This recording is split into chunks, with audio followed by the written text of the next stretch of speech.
পিতামাতার সাথে সৎ ব্যবহারকারী বা সৎ ব্যবহার করাটা এটা আল্লাহ তাআলার কাছে পছন্দনীয় আমলের মধ্যে অন্যতম একটি গুরুত্বপূর্ণ আমল।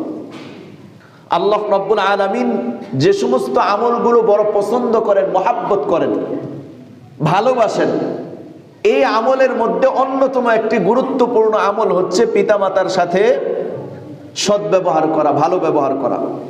কয়টি নির্দেশ? 6টি নির্দেশ। 1 নম্বর নির্দেশ, ওয়াবিল ওয়ালিদাইনি ইহসানা, তোমরা পিতামাতার সাথে সদাচরণ করো, উত্তম ব্যবহার করো, তাদের প্রতি দয়া করো, ইহসান করো, সদাচরণ করো। এমনকি পিতামাতা যদি মুশরিক হয়, পিতামাতা যদি কাফেরও হয়, তারপরেও তাদের সাথে উত্তম আচরণের নির্দেশ দেওয়া হয়েছে। যেমন হযরতে আসমা রাদিয়াল্লাহু তাআলা আনহা, তিনি নবীজিকে একদা বলেন, ইয়া রাসূলুল্লাহ, ইয়া হাবিবাল্লাহ, আমার মা তো মুশরিকা, আমার মা মুসলমান নন, কিন্তু তিনি আমার বাড়িতে মাঝে মধ্যে আসেন, তা আমি কি তার আদর আপ্যায়ন করব নাকি করব না? তো নবীজি সাল্লাল্লাহু আলাইহি ওয়াসাল্লাম ইরশাদ করলেন, সিলি উম্মিক, তুমি তোমার মায়ের সাথে উত্তম আচরণ করো, তার আদর আপ্যায়ন যা কিছু করা দরকার সবটুকু করো। এটা তো হলো নবীজির নির্দেশ। কুরআনুল কারীমের নির্দেশ কি? ওয়াওয়াসাইনাল ইনসানা বিওয়ালিদাইহি,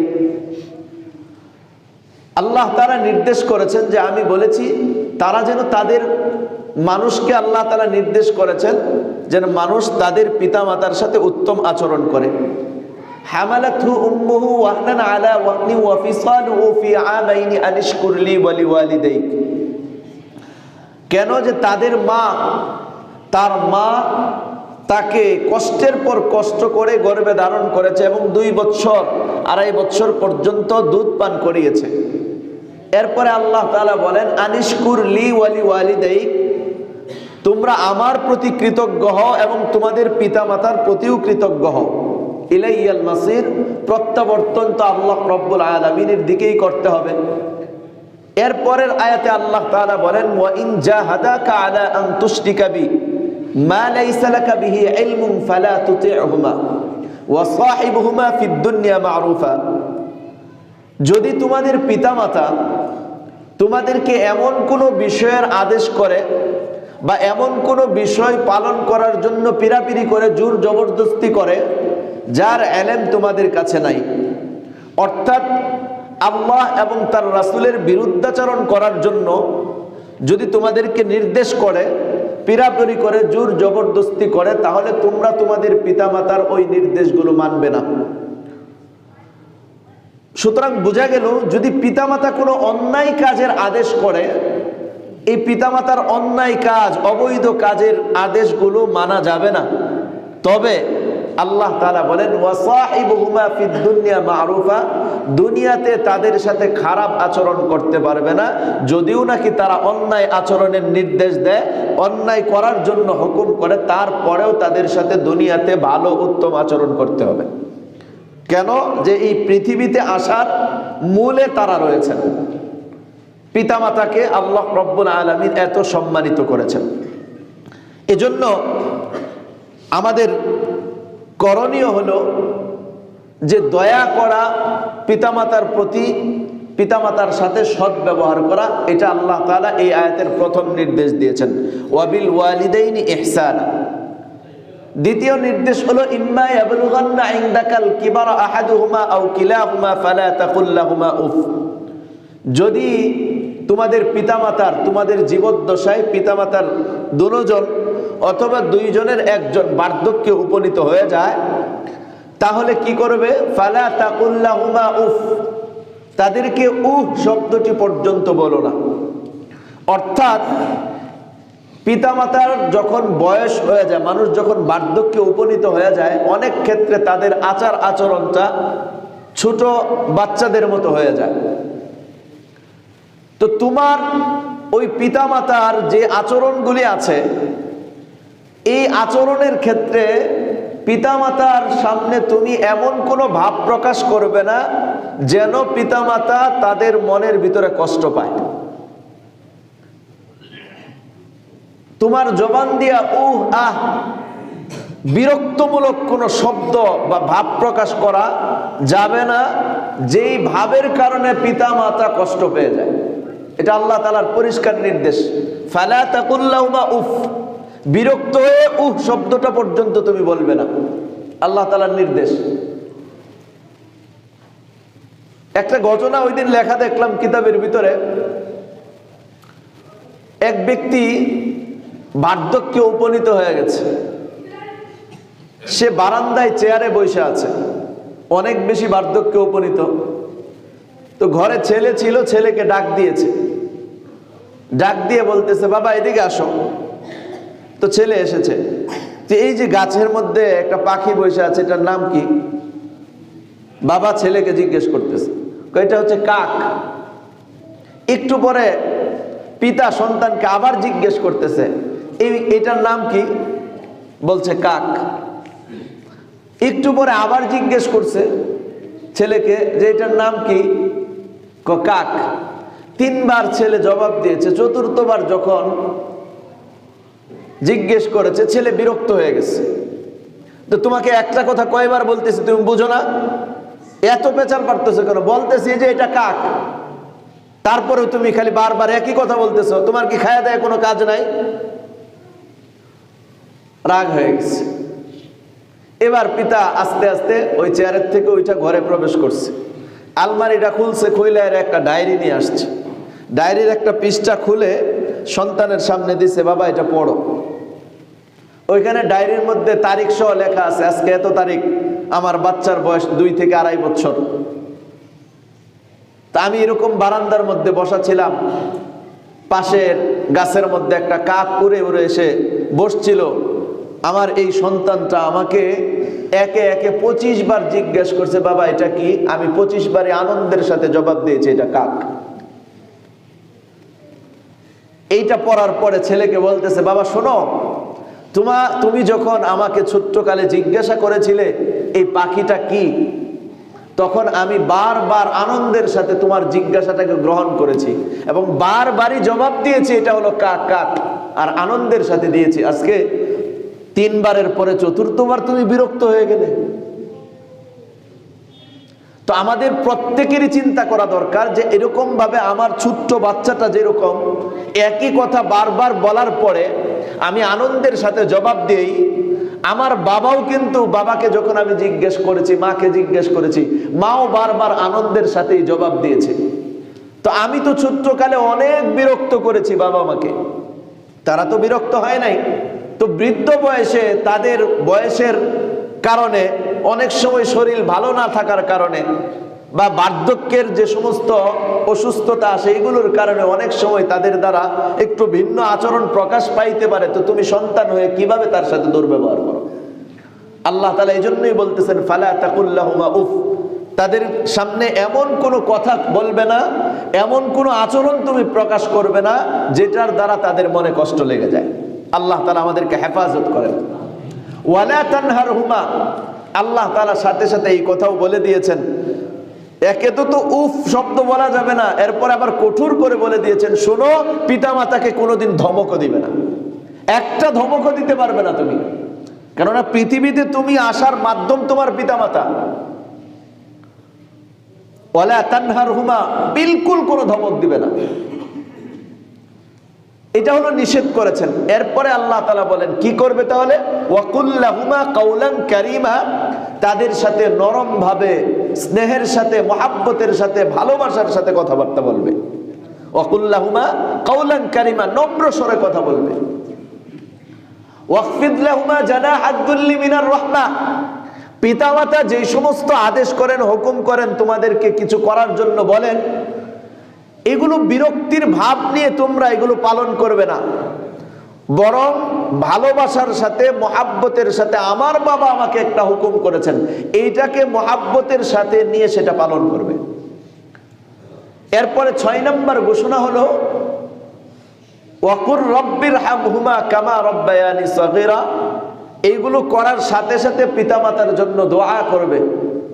যদি শিখানো দোয়া পড়ি, আল্লাহ তাআলা যেটা কোরআনুল কারীমে শিখিয়েছেন, রব্বিরহামহুমা, হে আমাদের প্রতিপালক, আপনি আমাদের পিতামাতার উপর দয়া করুন, রহম করুন। আমাদের পিতামাতার উপর দয়া করুন, রহম করুন। কামা রব্বায়ানি সগীরা, যেমন নাকি ছোট্টকালে তারা আমাদের উপর দয়া করেছেন, রহম করেছেন, আমাদেরকে লালন পালন করেছেন। তাহলে 6টা আদেশ। 1 নম্বর আদেশ হইল সৎ ব্যবহার পিতামাতার সাথে করতে হবে।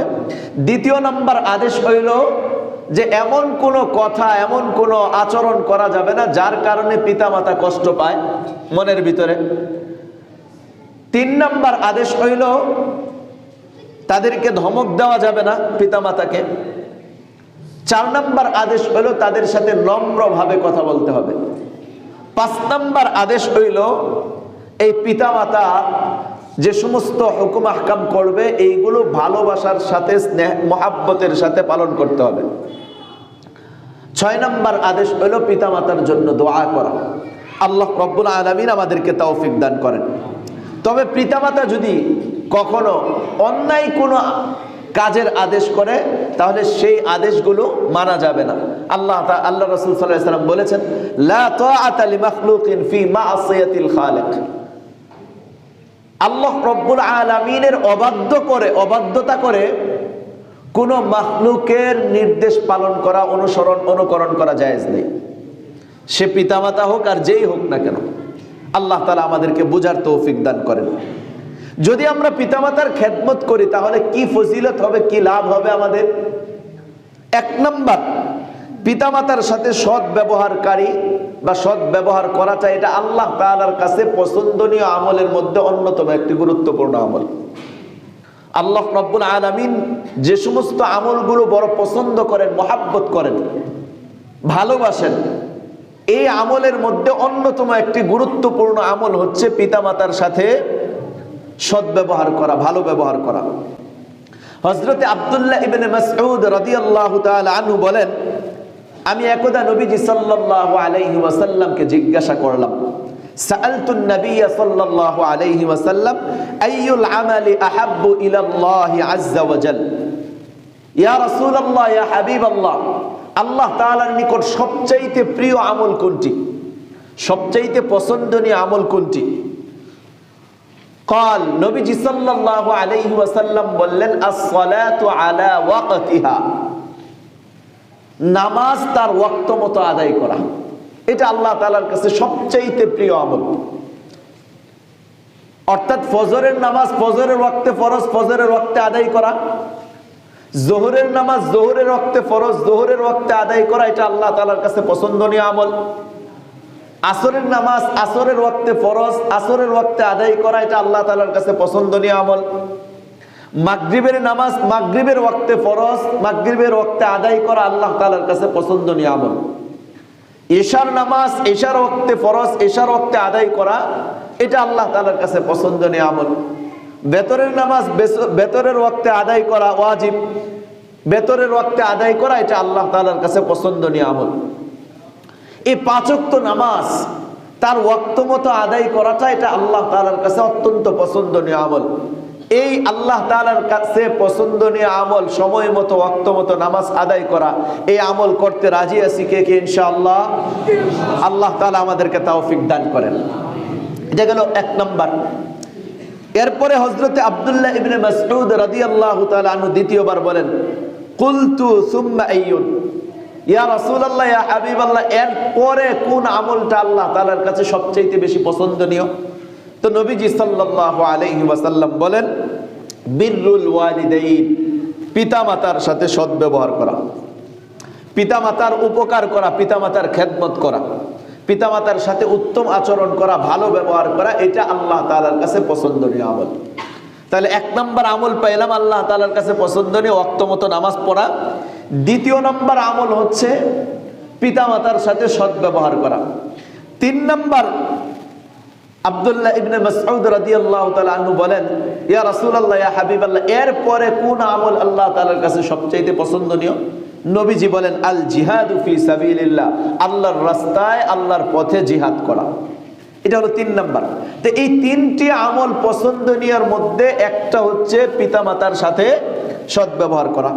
আল্লাহ তাআলা আমাদেরকে পিতামাতার সাথে সদ্ব্যবহার করার তৌফিক দান করেন। 2 নম্বর ফজিলত হলো পিতামাতার খেদমত করা, এটা জিহাদ করার অন্তর্ভুক্ত। কাফের মুশরিকদের সাথে জিহাদ করলে যেই পরিমাণ সওয়াব হয়, ফজিলত হয়, পিতামাতার খেদমত করলেও আল্লাহ তাআলা ওই সম পরিমাণ সওয়াব ফজিলত দান করে থাকেন। হযরতে আব্দুল্লাহ ইবনে ওমর রাদিয়াল্লাহু তাআলা আনহু বলেন, এক ব্যক্তি নবীজি সাল্লাল্লাহু আলাইহি ওয়াসাল্লামের নিকট এসে জিহাদের অনুমতি চাইল। জিহাদে যাওয়ার জন্য কি চাইল? অনুমতি চাইল। এবার নবীজি সাল্লাল্লাহু আলাইহি ওয়াসাল্লাম বলেছেন, আলাকা আবওয়ান, আরে তোমার পিতামাতা কি জীবিত আছে? তো ওই ব্যক্তি বলতেছেন, ইয়া রাসূলুল্লাহ, আমার পিতামাতা জীবিত আছে। নবীজি বলেন, ফাফিহিমা ফাজাহিদ, সুতরাং তাদের নিকটে যাও এবং তাদের নিকটে যেয়ে তাদেরকে কি করো? খেদমত করো, এর দ্বারা তুমি জিহাদ করার সমপরিমাণ সওয়াব পেয়ে যাবে। আল্লাহ তাআলা আমাদেরকে তৌফিক দান করেন। এটা হলো 2 নাম্বার। 3 নাম্বার ফজিলত হলো পিতামাতার খেদমত জান্নাতে যাওয়ার মাধ্যম হয়ে যায়। পিতামাতার খেদমত করাটা কি হয়? জান্নাতে যাওয়ার মাধ্যম হয়ে যায়। এক ব্যক্তি নবীজির কাছে এসে জিহাদের অনুমতি চাইলো। নবীজি বলেন, আলাকা ওয়ালিদান, তোমার পিতামাতা কি জীবিত আছে? ইয়া রাসূলুল্লাহ, ইয়া হাবিবাল্লাহ, আমার পিতামাতা জীবিত আছেন। তো এই কথা বলার পরে নবীজি বলেন, যাও, ইলজামহা ফাইন্নাল জান্নাতা তাহতা আরজুলিহিমা। ইলজামহা, যাও তোমরা তোমাদের, ইলজামহুমা, তুমি তোমাদের পিতামাতার, তোমার পিতামাতার খেদমতে লিপ্ত হও, কেননা পিতামাতার পায়ের নিচে তোমাদের জান্নাত রয়েছে। তাহলে পিতামাতার খেদমত করাটা এটা জান্নাতে যাওয়ার মাধ্যম। অপর এক হাদিসে নবীজি বলেন, আল জান্নাতু তাহতা আকদামি উম্মাহাতিকুম, জান্নাত তোমাদের মায়ের পায়ের নিচে।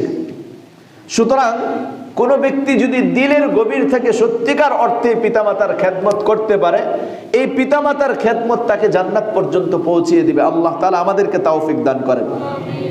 4 নম্বর ফজিলত হলো পিতামাতার খেদমত করাটা এটা গুনাহের কাফফারা স্বরূপ। কিসের স্বরূপ? আমরা যে গুনাহ করি, এই গুনার কাফফারা হয়ে যায়, গুনাহ দূরীভূত হয়ে যায় পিতামাতার খেদমতের মাধ্যমে।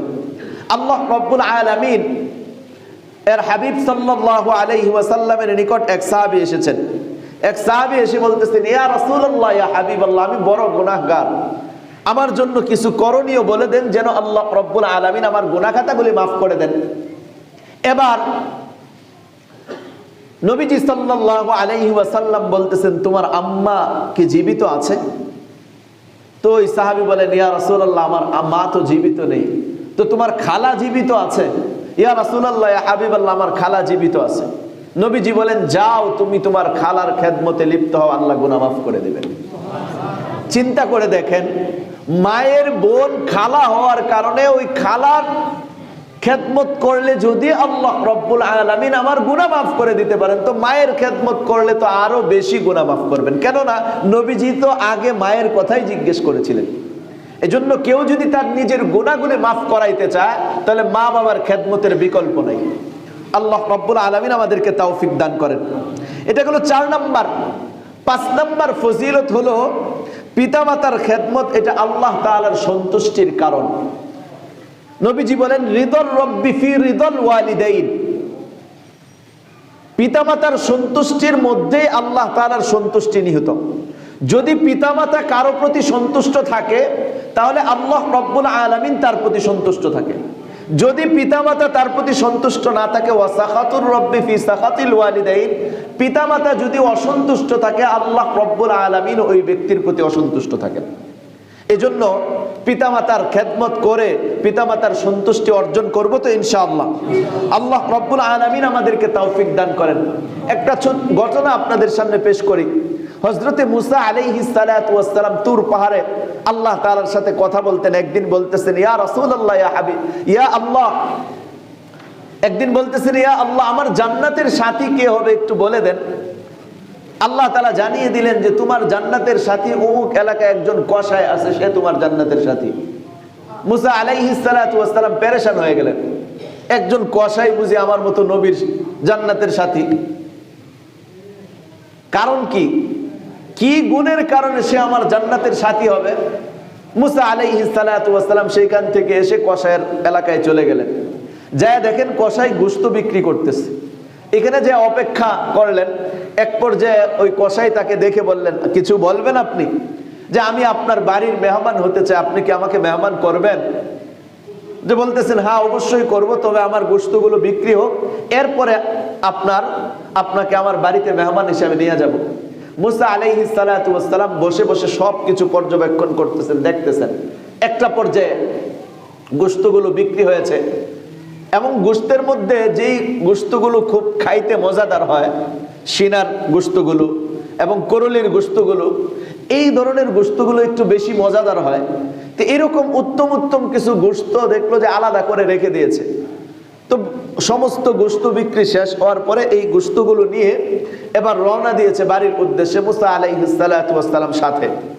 তো এই ব্যক্তি বাড়ি পর্যন্ত যায় পৌঁছেছে।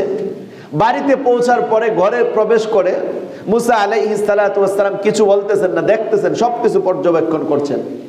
তো ঘরে প্রবেশ করে দেখেন যে একজন বৃদ্ধা মহিলা, অনেক বেশি বৃদ্ধ, নিজে নিজে কোনো কাজই করতে পারে না, এমনকি প্রস্রাব পায়খানাটা পর্যন্ত বিছানায় করে ফেলে, এই অবস্থার ভিতরে। তো এই ব্যক্তিটা সেখানে গেল, এরপরে ওই মহিলাকে উঠাইলো, পরিষ্কার পরিচ্ছন্ন করলো, কাপড় চোপড় পরিবর্তন করায় দিল, এরপরে রান্না করলো, রুটি করলো, ঝোল করলো। এই রুটিগুলো আবার ওই ঝোলের মধ্যে ভিজিয়ে রেখেছে, নরম হয়েছে। এবার এই মহিলাকে নিয়ে বসেছে।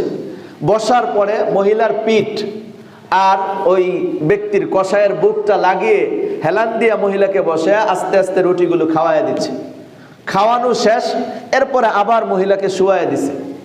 মুসা আলাইহিস সালাতু ওয়াস সালাম সব কিছু দেখতেছেন, কিছু বলতেছেন না। শুয়ায় দেওয়ার পরে এবার মহিলা মুখে বিড়বিড় করে যেন কি বলতেছে এটা বোঝা যায় নাই। মুসা আলাইহিস সালাতু ওয়াস সালামকে এরপরে মেহমানদারির জন্য ওই কসাই নিয়ে গেলেন বা মেহমানদারি করার ব্যবস্থা করলেন। তো এবার মুসা আলাইহিস সালাতু ওয়াস সালাম কসাইকে জিজ্ঞেস করে, ভাই তোমার এখানে মেহমান হইলাম, সব কিছু বুঝলাম, এই বৃদ্ধ মহিলাকে উঠাইলা, খেদমত করলা, পরিষ্কার পরিচ্ছন্ন করলা, আবার নতুন কাপড় পরিধান করাইলা, হ্যাঁ সব কিছু করলা, কিন্তু লাস্টে মহিলা বিড়বিড় করে কি বললো এটা তো আমি বুঝলাম না, কি বলছে? কারে বললেন না, ইনি আমার আম্মা, পাগলের মতো, যখনই তার কিছু খেদমত করি তখনই সে বিড়বিড় করে এই দোয়া করে যে আমার সন্তানকে আল্লাহ আপনি এই জামানার নবী মুসার জান্নাতের সাথী বানায় দিয়ে। এবার মুসা আলাইহিস সালাতু ওয়াস সালাম বলেন, আরে তোর মা পাগল না, আল্লাহ তাআলা তোর মায়ের দোয়া কবুল করে আমি মুসার জান্নাতের সাথী তোকে বানিয়ে দিয়েছি। এই জন্য যে ব্যক্তি মা বাবার খেদমত করবে আল্লাহ রব্বুল আলামিন তার প্রতি সন্তুষ্ট হয়ে যাবেন, আল্লাহ তাআলা তার প্রতি সন্তুষ্ট হবেন। এই যে ফজিলতগুলো বললাম, এই ফজিলত অনুযায়ী আমরা ইনশাআল্লাহ আমাদের পিতামাতার খেদমত করব তো ইনশাআল্লাহ। কার কার পাক্কা নিয়ত আছে ইনশাআল্লাহ?